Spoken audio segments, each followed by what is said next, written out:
श्री गुरुजी व्याख्यान माला के इस कार्यक्रम में मंच पर उपस्थित महानगर संघचालक माननीय महेश भाई, माधव स्मृति न्यास के ट्रस्टी श्री नंदू भाई, उपस्थित सुधी श्रोता भाइयों बहनों,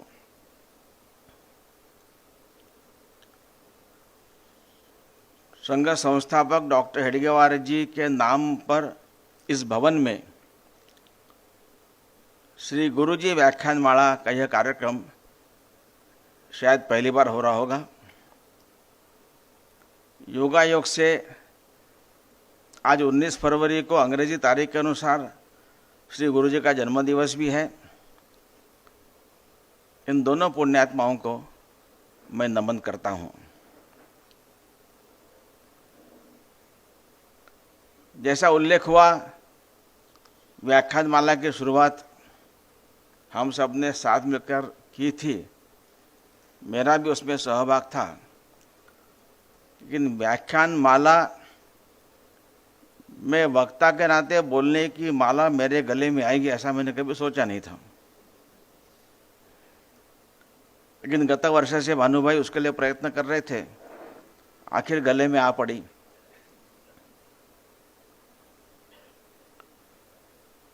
यह भी एक महज योगायोग है कि व्याख्यान माला की शुरुआत श्री मागो वैद्य द्वारा हुई थी।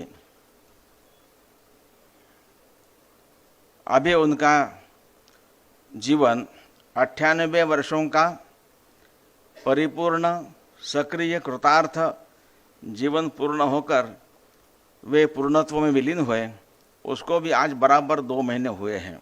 19 दिसंबर को वह हुआ था, आज बराबर फिर 19 तारीख है। उनके भी पुण्य स्मृति को मैं नमन करता हूँ। मैं वक्ता नहीं हूँ, कुछ विचार आते हैं तो बोलता हूँ, ये बात सही है। जो कहूँगा वह संघ का मत भी नहीं है, क्योंकि संघ का मत यानी संघ के 4-5 लोग मिलकर चर्चा करके एक निष्कर्ष पर आते हैं, वह संघ का मत है। ऐसे कोई चर्चा होकर जो मैं कह रहा हूँ ऐसा निर्णय हुआ, ऐसा नहीं है। मैं जो कहने वाला हूँ वह मेरा निष्कर्ष भी नहीं है, मेरे विचार अवश्य है। एक दिशा विचार चल रहे हैं, इस पर वैचारिक मंथन होना चाहिए। और इसलिए अगर इस व्याख्यान माला में जो बात रखूँगा उसके कारण अगर कुछ थॉट चर्निंग की प्रोसेस शुरू होती है तो मैं जो कहूँगा उसका उपयोग ऐसा मैं मानूंगा। 2 शब्दों पर बोलने वाला हूं। दोनों शब्द ऐसे कि भारत में they are most misused and misunderstood. विशेषता भारत के बौद्धिक जगत में उसके बारे में बहुत सारा संभ्रम है। एक शब्द अपना भारतीय है, दूसरा अपना नहीं है, अभारतीय है। एक शब्द वास्तव में भारत का प्राण है, दूसरा वास्तव में भारत में अनावश्यक है। जो भारत का प्राण है, शुद्ध भारतीय है, वह भारत में अत्यंत उपेक्षित है। और जो अभारतीय अनावश्यक है वह बड़े सम्मानपूर्वक प्रतिष्ठित भी है। दोनों में समानता एक ही है कि दोनों शब्द नॉन ट्रांसलेटेबल है। जो शुद्ध भारतीय शब्द है अपना, उसका अंग्रेजी अनुवाद संभव नहीं है। और जो अभारतीय है उसका किसी भी भारतीय भाषा में अनुवाद संभव नहीं है। फिर भी अनुवाद करने के प्रयत्न होते रहे हैं। इसलिए अधिकतर पढ़े लिखे वर्ग में, अंग्रेजी पढ़ने वालों में उसके बारे में बहुत संभ्रम है। 2 शब्दों के बारे में जब मैं सोचता हूँ, एक अपना है लेकिन उपेक्षित है। जो अपना नहीं अनावश्यक भारत में के लिए था वो बड़ा सम्मानपूर्वक प्रतिष्ठित है। तो मराठी एक सुरेश भट्ट की कविता याद आई। कविता में एक पंक्ति में कहा है, कसे पुण्य दुर्दैवी अन पाप भाग्यशाली, अरे पुन्हा आयुष्याचा पेटवा मशाली। कैसा पुण्य दुर्दैवी और पाप भाग्यशाली हो गया है। आपके मन में बहुत बहुत एकदम उत्सुकता होगी, क्या होगा। दूसरा शब्द है सेकुलर। जो संविधान सभा में उसकी चर्चा हुई थी, it was discussed, debated and decided not to include because it was found not necessary, Bharat के परिप्रेक्ष्य में। लेकिन आ गया है और उसकी खूब चर्चा चल रही है। अभी अपने एक छात्र ने दिल्ली के आईएमसी में वहाँ प्रवेश लिया। एक दिन उस छात्र ने मुझे बताया कि हमको हमारे टीचर आईआईएमसी में कॉन्स्टिट्यूशन सिखा रहे थे। कॉन्स्टिट्यूशन में उन्होंने कम से कम 5-6 बार पहले ये बताया कि भारत के संविधान में अमेंडमेंट करने की सुविधा है, लेकिन उसका जो मूलभूत आधार है, प्रिएम्बल है, उसमें कुछ भी आप परिवर्तन नहीं कर सकते। ऐसा उन्होंने कम से कम 5-6 बार कहा। तब छात्र ने कहा, मैंने हाथ खड़ा किया और पूछा कि मुझे प्रश्न है। मुझे मौका मिला, मैंने कहा कि 42nd अमेंडमेंट में भारत के प्रिएम्बल में ज़बरदस्ती से शेड्यूल शब्द को डाल दिया गया है, इसका क्या। वो चुप हो गए, उनको उसका उत्तर नहीं था।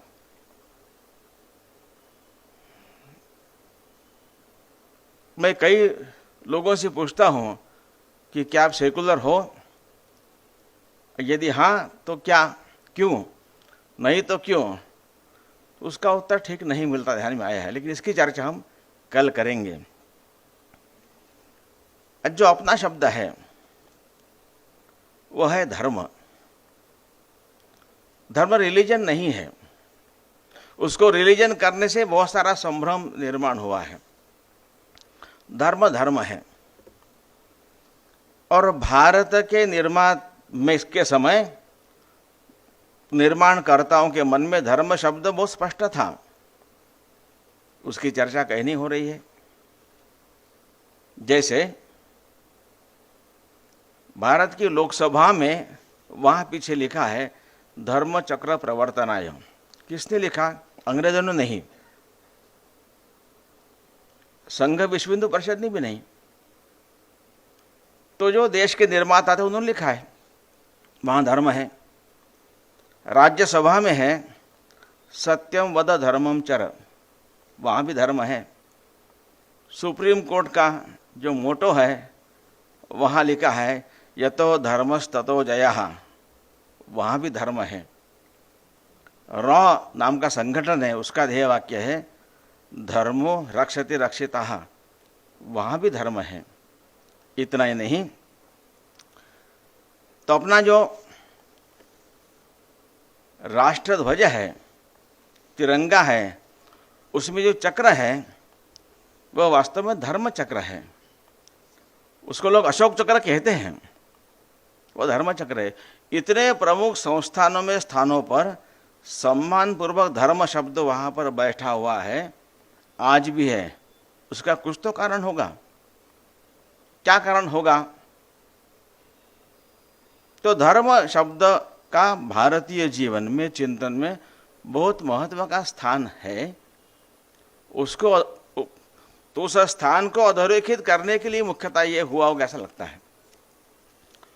तो धर्म शब्द के बारे में मैं बात करूंगा, लेकिन धर्म क्योंकि भारतीय शब्द है, शुद्ध भारतीय है, अन्य किसी भाषा में इसका अनुवाद संभव नहीं है। इसलिए अगर धर्म को समझना है, पहले भारत को समझना आवश्यक है। भारत की क्या विशेषता है? तो दुनिया में भारत की जो विशेषता है, जो यूनिकनेस है, वो भारत की जीवन दृष्टि के कारण है, व्यू ऑफ लाइफ है, जिसका आधार स्पिरिचुअलिटी है। भारत के बाहर दुनिया में कहीं पर भी आध्यात्म आधारित जीवन दृष्टि नहीं है। और इस अध्यात्म आधारित जीवन दृष्टि के कारण भारत की एक पर्सनैलिटी बनी है। इस भारत की पर्सनैलिटी के 4 मुख्य पहलू हैं। पहला है भारत यह मानता आया है, एकम सद विप्रहा बहुधा वदंती, truth is one, it can be called by different names, can be reached by different paths, all are equal. ये बहुत महत्व की बात है। 1893 में स्वामी विवेकानंद शिकागो में उनका भाषण हुआ था। It was parliament of world religions. दुनिया भर के रिलीजन के लोग वहां पर आए थे। अधिकतर लोग यही कहने के लिए आए थे कि हमारा ही रिलीजन सत्य है। यही बड़ा महत्व का है। श्री विनोबा भावे ने बड़ी सुंदर व्याख्या की थी। उन्होंने कहा कि salvation through this way only non Hindu and salvation through this way also Hindu. ही और भी इतना अंतर है, इसलिए इन सारे में ही बड़ा महत्व का है। तो हमारे रिलीजन को ही, हमारा रिलीजन ही सत्य है, उसे फॉलो करने वाले ही स्वर्ग में जाएंगे, बाकी सब नरक में ही जाएंगे। यहाँ भी ही है। उनको नरक में जाने से बताने का पवित्र कार्य, डिवाइन ड्यूटी हमको ही करनी है। उसके दो ही मार्ग हैं। एक है convert them by force, fraud, allurement, और जस्ट किल देम। उसमें कुछ लोगों को लगा कि ये मारना अच्छा दिखता नहीं है, it doesn't look good, we want to kill but it doesn't look good. तो they came with a very liberal great idea, let us tolerate them. और अपने मन में till they get converted. तो tolerance was supposed to be the great idea there. उसमें स्वामी विवेकानंद ने बड़े खुलकर कहा था, we go beyond tolerance and we accept always to be true. सभी मार्ग सत्य है, सभी मार्गों से एक ही गंतव्य स्थान पर हम पहुंच सकते हैं, यह भारत मानता है। यह भारत की विशेषता इस अध्यात्म आधारित जीवन दृष्टि के कारण ही है। इसलिए स्वामी जी ने वहाँ कहा था, that I am proud to tell you that I am from a country where in our language Sanskrit there is no word for exclusive. क्योंकि हम किसी को छोड़ते नहीं है, संपूर्ण मानवता की बातें साथ लेकर, तो ऑल इंक्लूसिवनेस ये वास्तव में भारत की विशेषता रही है, सर्वसमावेशकता। दूसरी विशेषता है to see unity in diversity and to establish unity amongst variety. अनेकता में एकता देखना और विविधता में ऐक्य प्रस्थापित करना, यही भारत के अंतर में पड़ा हुआ धर्म है, ऐसा टैगोर जी ने कहा है। इसलिए भारत विविधता को भेद नहीं मानता और पराये को दुश्मन नहीं समझता। इसलिए नए मानव समूह के संघात से हम भयभीत नहीं होंगे। उनकी विशेषताओं को पहचानकर उनको कायम रखते हुए उनको साथ लेने की विलक्षण क्षमता भारत रखता है, ऐसा रविंद्रनाथ टैगोर जी ने कहा है। भारत का वर्णन आता है, हम जो हमेशा सुनते आए, the India is a country of diverse cultures. यह वास्तव में सही नहीं है। सही क्या है कि India has a culture that celebrates diversity. विविधता का उत्सव मनाने वाली हमारी एक ही संस्कृति है। फिर तीसरी विशेषता भारत मानता है कि that every soul is potentially divine and the goal of human life is to manifest the divinity within by controlling nature internal and external. प्रत्येक व्यक्ति में मैंने स्त्री पुरुष दोनों में समान रूप से दिव्यत्व विद्यमान है, यह केवल भारत मानता है। और मनुष्य का अंतिम लक्ष्य इस दिव्यत्व को प्रकट करते हुए मोक्ष प्राप्ति है। इसके प्रकट करने के अनेक मार्ग हो सकते हैं, यह भी केवल भारत मानता है। भारत के बाहर आपने एक मार्ग स्वीकार किया तो दूसरे मार्ग को हाथ नहीं लगा सकते। यहां पर आगे स्वामी जी कहते हैं, bye controlling nature internal and external, do it either by work और वर्शिप और साइकिक कंट्रोल और मेडिटेशन, यानी कर्मयोग, भक्ति योग, ध्यान योग, ज्ञान योग, एनी ऑफ दिस फोर और मोर और ऑल एंड बी फ्री। तो मेरा अगर मुक्ति का मार्ग में 50% कर्मयोग है 20% ज्ञान योग है, 20% भक्ति योग है, 10% ध्यान योग है, ये मेरा कंपोजिशन है, तो मेरे भाई का, मेरे बहन का कंपोजिशन अलग अलग हो सकता है। तो प्रत्येक ने अपनी रुचि प्रकृति के अनुसार अपना कॉम्बिनेशन चुनना है और मुक्ति के मार्ग पर आगे बढ़ना है। इसको रिलीजन है। इसलिए हमारे यहाँ कहा गया है कि रिलीजन ये हर एक का अलग अलग हो सकता है। So religion is as personal as one's own toothbrush, ये केवल भारत मानता है। इसलिए हमारे घर में कोई व्यक्ति देवी के मंदिर में जाता है, कोई शिव जी के मंदिर में, गणेश जी के मंदिर में, कृष्ण के मंदिर में, कोई निर्गुण निराकार पूजा करेगा, सब स्वीकार्य है। ये विशेषता है। ये चौथी विशेषता है, हर एक को अपना अपना उपासना का मार्ग चुनने का स्वातंत्र है, ये उसकी उपासना है। इसलिए हमारे हिंदू घरों में जो पूजा घर होता है वहाँ पर अनेक मूर्तियाँ, अनेक चित्र होते हैं। कोई नया लड़का है, कोई नए स्पिरिचुअल लीडर का अगर चित्र लाते हैं तो बाकी चित्रों को थोड़ा बाजू में करते हुए उस चित्र का समावेश करने की मानसिकता होती है। जो एकोमोडेशन है यह भारत की विशेषता है। इन चारों को मिलाकर जो भारत का व्यक्तित्व बना है, तो भारत में रहने वाले सभी भाषा बोलने वाले, सभी जातियों के नाम से जाने जाने वाले, अनेक देवताओं की उपासना करने वाले, पढ़े अनपढ़, गांव में रहने वाले, शहर में रहने वाले, पहाड़ में रहने वाले, सभी लोग इसको अपना मानते हैं। इस भारत के पर्सनैलिटी व्यक्तित्व को दुनिया में हिंदुत्व ऐसा नाम से लोग जानते हैं, लेकिन किसी को हिंदुत्व नाम नहीं मान्य तो अन्य नाम से कोई भारतीय कहे, इंडिक कहे, सनातन कहे, क्योंकि एक सत्य को अनेक नामों से बुला सकते हैं, हम मानते हैं। कंटेंट ये है, ये मुख्यतः भारत की विशेषता पहली रही है। भारत की दूसरी विशेषता है, रविन्द्रनाथ टैगोर ने अपने स्वदेशी समाज पुस्तक में लिखा है कि welfare state is not Indian tradition. कल्याणकारी राज्य ये भारतीय परंपरा नहीं है। राज्य सर्वोपरि है, राज्य सारा करता है, ऐसी बाहर की कल्पना है। That is the western concept. उन्होंने कहा है कि वह समाज जो अपनी आवश्यकताओं के लिए राज्य पर, स्टेट पावर पर कम से कम डिपेंडेंट होता है, वो स्वदेशी समाज है। इसी बात को विनोबा जी ने कहा कि जब तक गुलाम थे तब तक स्वराज्य का महत्व था, अब स्वराज्य आ गया है, अब लोक शक्ति जगाने का महत्व है। वे कहते हैं कि वह समाज जो अपनी आवश्यकताओं के लिए राज्य पर अधिक अवलंबित होता है, वह समाज अकर्मण्य बनता है, दुर्बल बनता है, असरकारी कार्य अधिक असरकारी होता है, ऐसा उन्होंने कहा है। तो केवल रक्षा, विदेश वगैरह ऐसे प्रमुख विषय केवल राज्य के पास रहते थे, बाकी सारे विषयों के बारे में समाज की अपनी व्यवस्थाएं थी। यह भारत की परंपरा रही है, यह मुख्य समझने की बात है। एक किताब है, उसका नाम है the starfish and the spider. उन्होंने भिन्न भिन्न प्रकार के समुदायों की, कॉर्पोरेशन की कैसी रचना होती है, तो दो प्रकार किए हैं।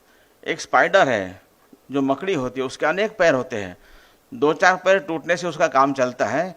उसके सारे लाइफ सेंटर्स उसके छोटे से हेड में कॉन्सेंट्रेट रहते हैं। If that head is crushed it is dead. लेकिन स्टारफिश ऐसी है, उसके लाइफ सेंटर्स ये पूर्ण बॉडी में बिखरे होते हैं, so it is very difficult to kill a starfish, ऐसा उन्होंने कहा है। आगे कहा उन्होंने, एक प्रोफेसर नेविन नाम के American anthropologist and specialise in Latin American history, उनके बारे में कहा। उन्होंने देखा कि 16वीं शताब्दी में यूरोप से, स्पेन से लोग अपनी प्राइवेट आर्मी लेकर नई जमीन कब्जा करने के लिए, लूटने के लिए निकल पड़े। वास्को ड गामा, कोलंबस, ये सब उसी के भाग थे। तो स्पेन से ऐसी एक टुकड़ी 1519 में लैटिन अमेरिकन जो भूभाग है वहाँ गई, जो जमीन देखी सामने अपनी, तो they landed at a territory where Aztec tribe was ruling. वहाँ जाकर उन्होंने उनके चीफ के सिर पर बंदूक तान कर कहा, सारा सोना दे दो नहीं तो मार डालेंगे। उस चीफ ने कभी स्वप्न में भी सोचा नहीं था ऐसे जबरदस्ती करने वाले लोग मुझे मिलेंगे। उसने सोना दे दिया, इन्होंने सोना भी ले लिया, उसको मार भी डाला। फिर भी 2 वर्षों में पूरा एस्टेक राज्य स्पेनिश कब्जे में आ गया। फिर 1534 में दूसरी एक टुकड़ी जहाँ पर इनका नाम के ट्राइब का राज्य था वहाँ पहुँची, उन्होंने वहाँ भी चीफ को मार डाला। 2 वर्षों में सारा इनका का राज्य इनके कब्जे में आ गया। ऐसा उनका निर्बाध चलता रहा एक्सपांशन। लेकिन 1620 में एक स्पेनिश टुकड़ी एक एपेची नाम के ट्राइब का राज्य था वहाँ पहुँची, वहाँ भी उन्होंने चीफ को मार डाला। उनके ध्यान में आया लेकिन कि लोगों का विरोध कम नहीं हो रहा है, and the Apache people fought for 200 years, और आखिर स्पेनिश आदमी को वहाँ से वापस जाना पड़ा। ये कहने के बाद नेविन लिखते हैं कि एस्टेक और इनकास के पास जाने वाली स्पेनिश टुकड़ी से यहाँ पहुँचने वाली टुकड़ी सैन्य दृष्टया कमज़ोर नहीं थी। Neither the Apache people had a stronger army than this 2 tribes. फिर ऐसा क्यों हुआ? तो वो लिखते हैं because they were differently organised. वहाँ पर सारी सत्ता एक स्थान पर केंद्रित नहीं थी। एक खंबे पर खड़ा तंबू है, वो खंबा टूटता है, तंबू नीचे आता है। 4-5 खंबों पर खड़ा तंबू है, एक खंबा टूटता है, it will get D shape, लेकिन जमीन पर नहीं आएगा, वो खड़ा रहेगा, उसको अंदर से ठीक करने की वहाँ पर सुविधा रहेगी। तो भारत की रचना ऐसी थी, ये भारत की विशेषता है। इसलिए समाज को हमारे यहाँ राष्ट्र कहा है। स्टेट नेशन कंसेप्ट भारत की नहीं रही है, और राज्य अलग है। तो यहाँ पर राजा पराजित हुए, राष्ट्र कभी पराजित नहीं हुआ। और इसलिए कहा गया है क्या बात है कि हस्ती मिटती नहीं हमारी।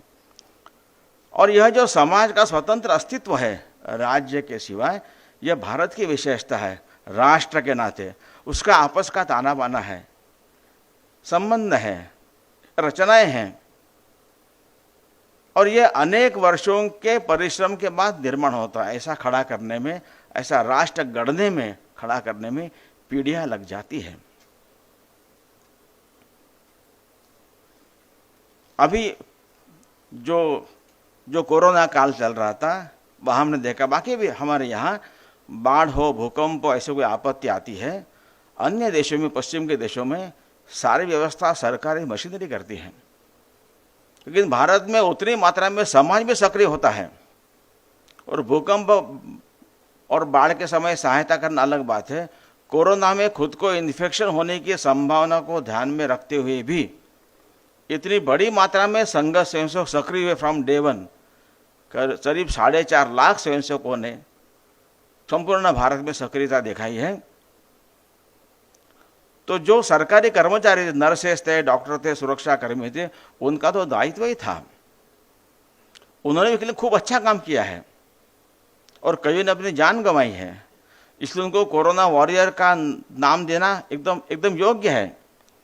लेकिन बड़ी मात्रा में समाज के लोगों ने, जिनका दायित्व नहीं था, जिनको उसके लिए कुछ मिलने वाला नहीं था, फिर भी आगे आकर बढ़ चढ़ कर जो साथ लिया है, ये केवल भारत की विशेषता रही है। यह भारत के बाहर नहीं हुआ। भारत के बाहर कुछ देशों में समाज की भी सक्रियता इस मामले में देखने में आई। ऑस्ट्रेलिया में, इंग्लैंड में, अमेरिका में। वे कौन थे? तो भारत से गए भारतीय लोग ही थे। ये भारत की विशेषता है। इसलिए यह जो भारत है, अब आगे जाकर हम अपने आज के विषय पर आएंगे। धर्म क्या है, इस पर आएंगे। मेरे विचार से धर्म रिलीजन तो नहीं है, धर्म कोई परिधान करने की वस्तु भी नहीं है। तिलक लगाना, माला पहनना, मंदिर में जाना, वहाँ प्रदक्षिणा करना, उपवास करना, जल चढ़ाना, ये धर्म नहीं है, ये उपासना है। उपासना धर्म के लिए है। तो धर्म क्या है?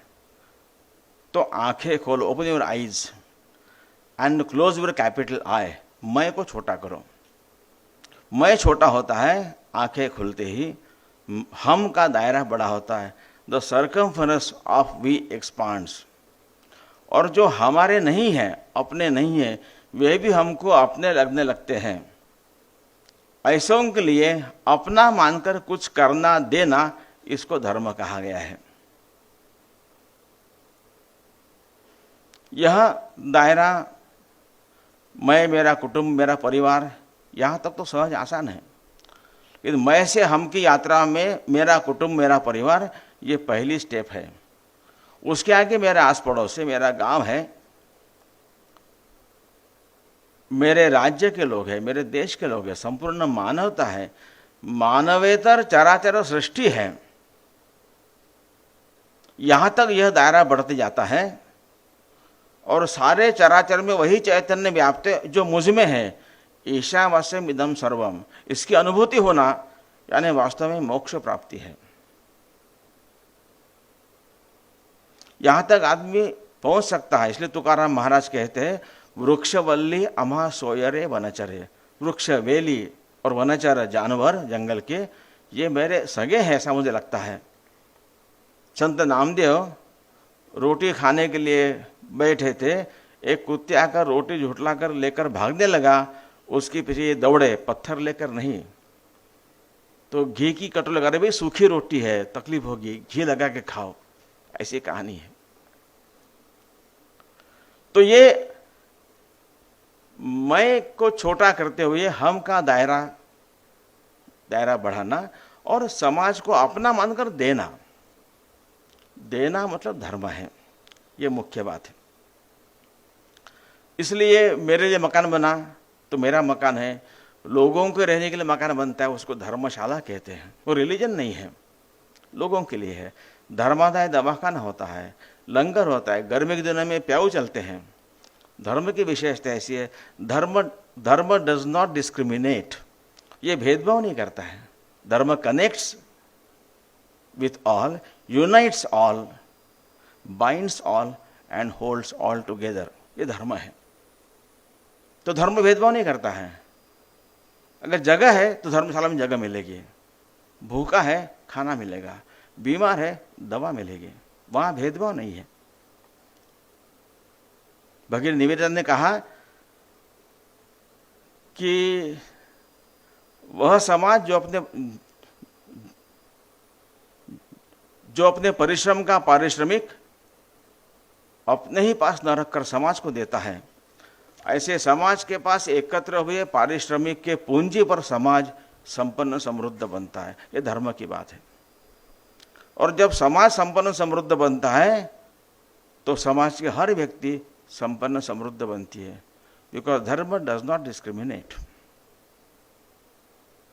आगे वो कहती है, लेकिन जिस समाज में लोग अपने परिश्रम का पारिश्रमिक समाज को न देकर अपने ही पास रखते हैं, ऐसे समाज में कुछ लोग संपन्न होते हैं परंतु समाज दरिद्र रहता है। तो उसने उदाहरण दिया, जब अंग्रेज यहाँ पर व्यापार करने आए थे तब दिल्ली के बादशाह की इकलौती बेटी बहुत बीमार हुई। तो अनेक हकीमों का इलाज किया लेकिन उसका बुखार कम नहीं हो रहा था। तो किसी ने कहा कि अंग्रेज डॉक्टर के बारे में सुना, उसको बुलाइए। तो डॉक्टर हैमिल्टन नाम के डॉक्टर आए, उन्होंने ट्रीटमेंट दी, उनकी बेटी ठीक हुई। अब बादशाह की इकलौती बेटी ठीक हुई, कितनी फीस चाहिए? इन्होंने क्या मांगा? इन्होंने मांगा कि मेरे देश से जो व्यापार करने लोग आए उनको जमीन खरीदने का अधिकार दीजिए, सेना रखने का अधिकार दीजिए। अपने परिश्रम का पारिश्रमिक समाज को देने की बात है, तब समाज आगे बढ़ता है। तो एक अर्थ में धर्म is enriching this social capital, ये महत्व की बात है।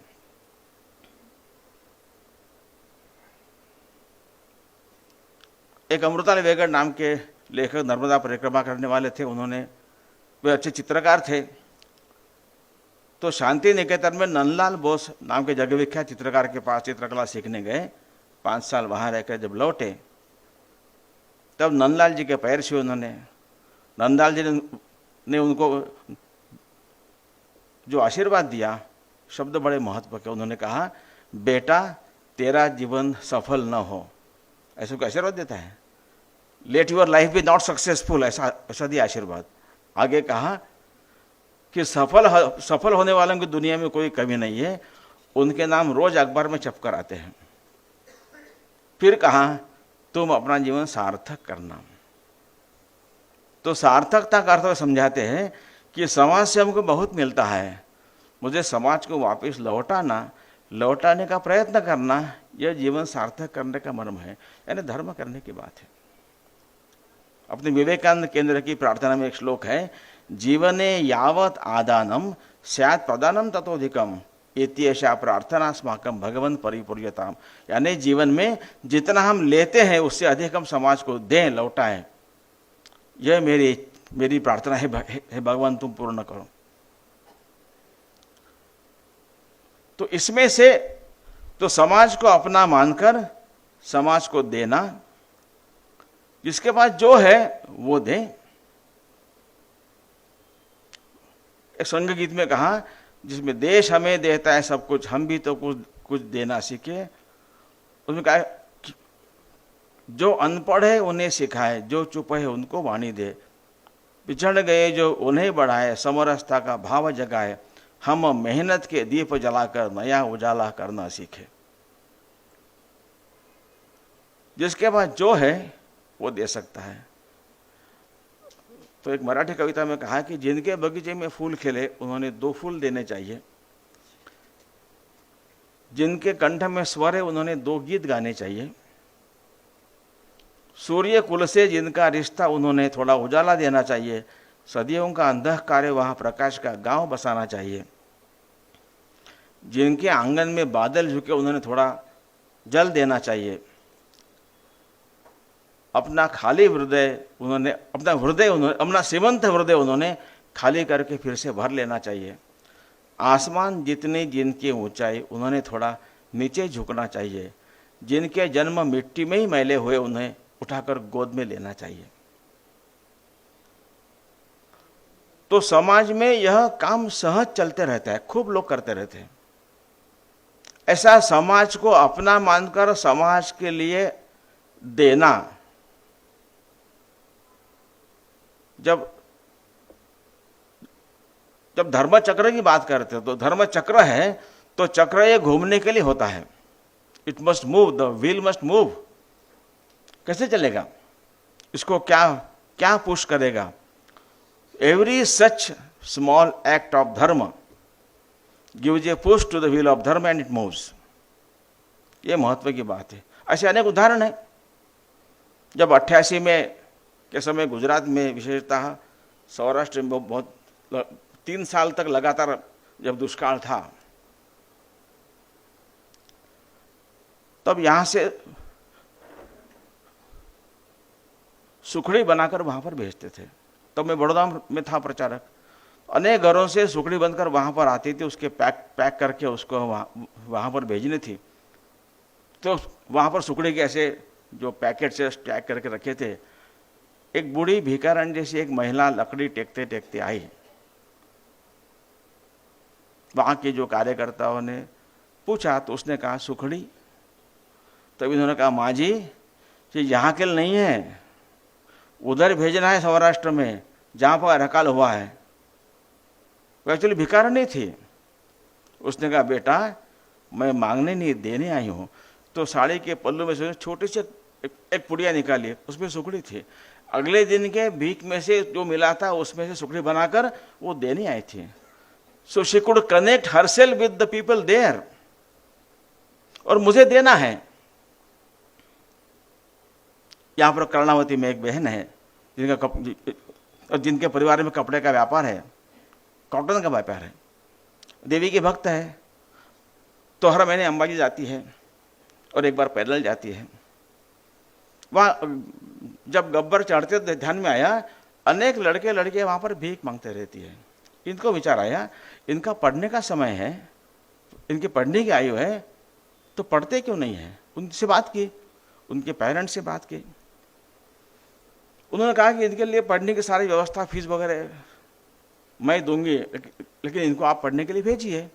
तब पेरेंट्स ने कहा ये भीख मांग कर लाते तो हमारे घर का चूल्हा जलता है, हम खाएंगे क्या, नहीं तो हमारे लिए पढ़ना महत्व का नहीं है, खाना महत्व का है। तो 5 वर्षों से इस बहन ने ऐसे 50 परिवारों को आवश्यक इतना सीधा जिसको कहते हैं गेहूँ, चावल, तेल सारा हर महीने वो दे रही है और इन बच्चों को स्कूल में दाखिल करवाया है। स्कूल दूर है, उनके लिए स्पेशल बस खरीद ली है। यह है कि मैं छोटा करना, हम का दायरा बड़ा करना और अपनेपन से देना। मंदिर में चढ़ावा देना ये शायद उपासना का भाग हो सकता है, ये वास्तव में धर्म है। यहाँ पर भिलाई में हमारे एक पत्रकार महिला है, उसकी माँ एकदम अनपढ़ ऐसी है, लेकिन ये माइग्रेंट वर्कर जा रहे थे तो टीवी पर देखा, अखबार में देखा, इनके मन में एक कुछ पीड़ा जगी। उन्होंने और 3 अपने जो वहाँ पर पड़ोस में रहने वाली महिलाएं उनसे बात की। चारों ने मिलकर 250 लोगों का भोजन बनाया, 250 पैकेट बनाए, वहाँ जाकर बांट कर आए। कोई संबंध नहीं था। ऐसे अनेक हैं। मुझे मेरे प्रवास में लातूर में एक डॉक्टर लहाने मिले जो प्लास्टिक सर्जन है। मुंबई से एमएस करने के बाद जब लातूर प्रैक्टिस करने गए तो बाकी मित्रों ने कहा कि तू मूर्ख है, मुंबई में इतनी अच्छी प्रैक्टिस हो सकती है, अच्छा पैसा कमा सकता है, वहाँ क्यों जा रहा है। तब इसने कहा आपकी बात सही है, लेकिन मैं जिस क्षेत्र से आ रहा हूँ वहाँ के लोगों के पास इलाज करने की बात दूर मुंबई तक आने का किराया भी नहीं होता है, इसलिए मुझे वहाँ जाना है। उन्होंने कहा जो एक क्लेफ्ट पैलेट नाम के होते ऑपरेशन होते हैं, ओठ वगैरह टेढ़े होते हैं, ऐसे सारे ऑपरेशन मैं फ्री करता हूँ ताकि सड़क पर मजदूरी करने वाले किसी मजदूर के बेटी या बेटे का भी ऑपरेशन हो सके। उसके बाद उनका चेहरे पर जो एक स्माइल दिखता है मुझे सुकून मिलता है। बाकी पेशेंट से मेरा घर चलता है। इसलिए समाज को देने की वृत्ति है। एक बार उन्होंने कहा कि एक ऐसी 1.5 साल की बच्ची का ऑपरेशन हो गया था, उसको शाम को डिस्चार्ज दे दिया मैंने। सुबह देखा मैंने 10 बजे वो महिला बाहर बैठी थी। मैंने पूछा कि घर क्यों नहीं गई, अब छुट्टी मिली है, यहाँ क्या है। तब उसने कहा कि घर तक जाने का बस का किराया नहीं, इसलिए उनके पति कहीं पैसे का जुगाड़ करने गए हैं। इनको बड़ा दुख हुआ। इन्होंने कहा मैंने उसको 500 रुपये दिए, हाथ जोड़ा, कहा कि जाओ। शाम को देखा 4 बजे वो महिला फिर बैठी थी। तब इनको विचार है कि अब क्यों नहीं गई है। बहुत गुस्सा आया मुझे। मैंने बुलाकर डांट कर पूछा अब क्यों नहीं गई, क्या है। तब उन्होंने कहा, उस महिला ने कहा हमारे गांव का टिकट 80 ऊपर 7 इतना है। 87 उसको बोलना नहीं आता था, इसलिए बाकी के 413 रुपये वापिस करने के लिए वो शाम तक रुकी थी। बाद में उन्होंने वहां पर एक बड़ा अस्पताल बनाया अपना। वो भी वहां तो उन्होंने 16 रूम, तो 16 बेड का एक जनरल वार्ड है, बाकी सेमी स्पेशल रूम से स्पेशल रूम से। उन्होंने मुझे कहा ये जनरल वार्ड में जितने पेशेंट आते हैं उनसे मैं चार्ज नहीं लेता हूं। तो मेरी तरफ से समाज को देने का उनका प्रयत्न है। तो यह जो समाज को देना, इसके कारण सामाजिक पूंजी बढ़ती है, सोशल कैपिटल बढ़ता है, इसका उल्लेख निवेदिता ने किया है। इसके आधार पर समाज में अनेक काम चलते हैं। ये धर्म है, इसलिए हमारा समाज वास्तव में धर्माधिष्ठित है, धर्माधारित है, जो सबको जोड़ता है। इसलिए कहा गया है कि through spirituality get connected with the larger unit, feel related. When you feel related, that prompts you to act. वो जो एक्शन है that is धर्म। तो धर्म ये आचरण की ही बात है, यह पहनने की चीज नहीं, केवल बोलने की बात नहीं। इसलिए राजसभा में लिखा है सत्यम वद धर्मम चर, ये कहा है। और क्योंकि भारतीय समाज परंपरा से राज्याधारित नहीं रहा है, इसलिए समाज के इस समृद्धि को बढ़ाते रहना वह धर्मचक्र प्रवर्तन की बात है, जो भेदभाव नहीं करता है। हर तरह से लोग सहायता कर सकते हैं। एक मैंने जापान में कहानी पढ़ी, एक किसी टिकट के लिए लोग खड़े थे, लंबी कतार थी, करीब 20 people standing in the Q. एक व्यक्ति 5वें नंबर पर था। एक बूढ़ा अपाहिज व्यक्ति आया, उसको सबसे आखिरी में खड़ा होना था। इसने इसको अपने स्थान पर खड़ा कर दिया ताकि उसका नंबर लगे जल्दी, और वो स्वयं सबसे आखिरी में आकर खड़ा हो गया। तो थोड़ी देर में उसके पीछे के एक एक व्यक्ति धीरे धीरे पीछे आने लगे, और तने दूसरों की आवश्यकता को ध्यान में रखकर जब संपूर्ण समाज ऐसा काम करता है तब देश आगे बढ़ता है। तो ऐसा एक हमारे यहां कहा जाता है कि सर्वे पे सुखिनः सन्तु सर्वे सन्तु निरामयाः।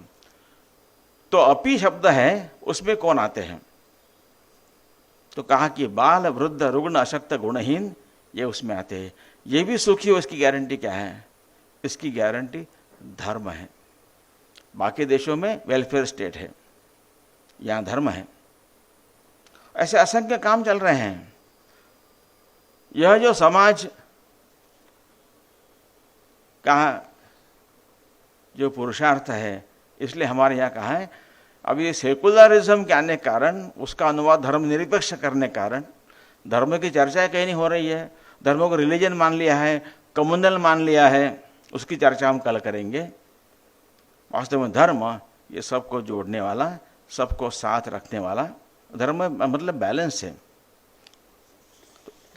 तो एक अवतार नाम की फिल्म आई थी, आप लोगों ने देखी होगी। वहाँ पर एक टेक्नोलॉजी ड्रिवन एक सोसाइटी है और एक प्रकृति के साथ रहने वाली सोसाइटी है, दोनों के बीच का संघर्ष है। तो टेक्नोलॉजी ड्रिवन सोसाइटी का एक युवक इनके भेद जानने के लिए इनके बीच में आ जाता है। इनके जीवन की शुद्धता देखकर इतना प्रभावित होता है इनको, तो बाद में वो इनके पक्ष में आ जाता है। जब युद्ध आता है तो इनके पास कुछ वहाँ पर साधन नहीं है। ये एक मदर ट्री की केवल हमेशा ये लोग पूजा करते रहते हैं। तो ये उस स्त्री को, सोसाइटी की स्त्री को कहता है कि क्या मदर ट्री हमको सहायता नहीं करेगी?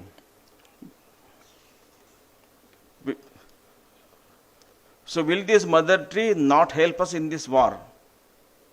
ऐसा वो पूछता है। तो वो लड़की कहती है कि mother tree does not take any sides, it works to maintain the balance of life. ये बैलेंस ऑफ लाइफ मतलब धर्म है, धर्म संतुलन है। और इसलिए यह जो धर्म का उल्लेख सब जगह हुआ है, समाज की शक्ति को बढ़ाना है, समाज को संपन्न समृद्ध करना है, राज्य पर की उसकी अवलंबिता कम करनी है, अपनी नई व्यवस्थाएं खड़ी करनी है। संघ का प्रयोग ऐसा है। जब मैं यहाँ प्रांत प्रचारक बना था तो पहली बार यहाँ पर बीजेपी गवर्नमेंट आई, श्री केशव पटेल मुख्यमंत्री बने। उनके ध्यान में आया कि वहाँ पर बजट में 100 करोड़ रुपया ये ट्राइबल वेलफेयर के लिए देना है। स्वयंसेवक थे, उनको विचार आया कि यहाँ पर वनवासी कल्याण आश्रम का काम चलता है, उनको देंगे। हम लोग हर रामनवमी के दिन घर घर जाकर उसके लिए निधि एकत्र करते थे। जब सरकार की तरफ से मैसेज देने के लिए वहाँ पर व्यक्ति कार्यकर्ता पहुँचा कल्याण आश्रम कि हमारे पास पैसे हैं, हमको खर्च करने हैं, आपको देना चाहते हैं, आप अप्लाई कीजिए। उनका उत्तर तो हमको नहीं चाहिए। तो बीजेपी के कार्यकर्ता मुझे मिलने आए, कहा उनको बताइए ना जरा कि अप्लाई करें। ऐसा कई बार होता नहीं है। आज संघ स्वयंसेवक करीब 1,30,000 सेवा कार्य चलाते देश भर में। 15,000 से अधिक स्कूल चलती विद्या भारती की। 90% of them are not taking government grants. समाज के पुरुषार्थ पर, इसके आधार पर काम चलता है। तो समाज आधारित समाज की रचना खड़ी हो, इसका कारण धर्म है, इसको समझने की जरूरत है। इसलिए बिहेवियर एंड कंडक्ट दो में अंतर ऐसा करता हूं। तो मेरा बिहेवियर दूसरों के साथ संबंध आता है, इंटरेक्शन आता है, ट्रांजैक्शन आता है। तो पिता पुत्र है, पति पत्नी है, भाई बहन है, आस पड़ोस है, अन्य लोग है, नेचर है, वनस्पति है, पशु पक्षी है, इनके साथ का मेरा व्यवहार है, ये व्यवहार है। और मेरा आचरण है, मैं सुबह स्नान करूंगा, ठंडे पानी से करूंगा, बिना चप्पल के जाऊंगा, 4 दिन उपवास करूंगा, जो भी कुछ है। तो धर्म का ही व्याख्या जो मेरे मन में आती है कि manifestation of spirituality in behaviour is dharma, and expression of spirituality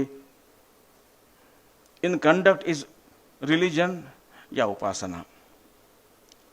इसलिए धर्म को केंद्र में रखकर सारे समाज के रचना कार्यकलाप होंगे तो राजा के अपने अपने काम रहेंगे, राज्य पर समाज की अवलंबिता कम रहेगी, और जिसके कारण यह समाज इतने सारे आक्रमण झेलकर अनेक संघर्षों के बाद भी जो कंटिन्यूम लगा हुआ है उसका मुख्य आधार तो स्टारफिश के समान इस समाज की अपनी व्यवस्था ही थी। यह है मुख्यतः। इसलिए मुझे लगता है कि देश के निर्माताओं के मन में भारत में सभी की धर्म भावना बनी रहे, इसके लिए लोकशाही के जो प्रमुख संस्थान है उन संस्थानों में धर्म शब्द का उल्लेख उन्होंने किया होगा, ऐसा मुझे लगता है। अब बाकी सेकुलरिज्म के बारे में जो चर्चा है तो हम कल करेंगे।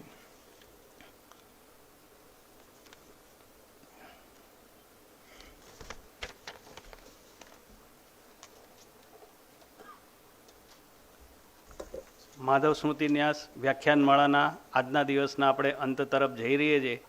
કલ્યાણ મંત્રથી આપણે આજના કાર્યક્રમનો પૂર્ણાહુતિ કરીશું। એ પહેલાં આપને ફરી એકવાર યાદ કરાવી દઉં, યશસ્વી ભારત પરમ પૂજ્ય સરસંઘચાલકજીનું પુસ્તક હિન્દીમાં છે, ભારતમાં વિજ્ઞાનની ઉજ્જવળ પરંપરા એ ગુજરાતીમાં છે, અને પ્રેગ્નેટિક વેસ ફોર આત્મનિર્ભર ભારત એ અંગ્રેજીમાં। ત્રણેય પુસ્તકો આ વ્યાખ્યાનમાળા દરમિયાન આપણને બહાર મળશે। એ સિવાય બી આપણા બૌદ્ધિક જ્ઞાનને વધુ સમૃદ્ધ કરવા માટે બહાર સાહિત્ય સાધનાનો સ્ટોલ છે, ત્યાં ઘણા બધા પુસ્તકો છે જેનો આપણે લાભ લઈ શકીએ છીએ। હવે હું કલ્યાણ મંત્ર માટે રવિભાઈ કુશવા।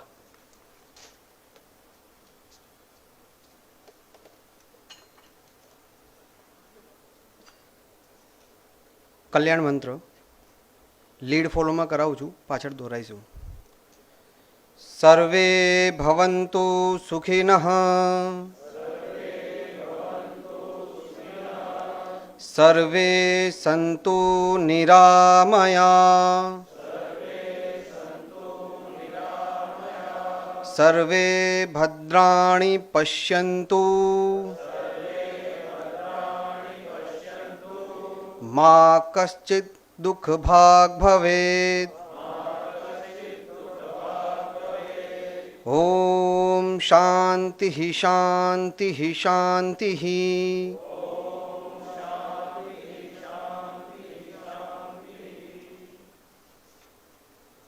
આવતીકાલે સાંજે બરાબર 7 વાગે ફરી વ્યાખ્યાનમાળાનું બીજું શરૂ થશે અધ્યયન। આપ બધા સમયસર આવી જઈએ।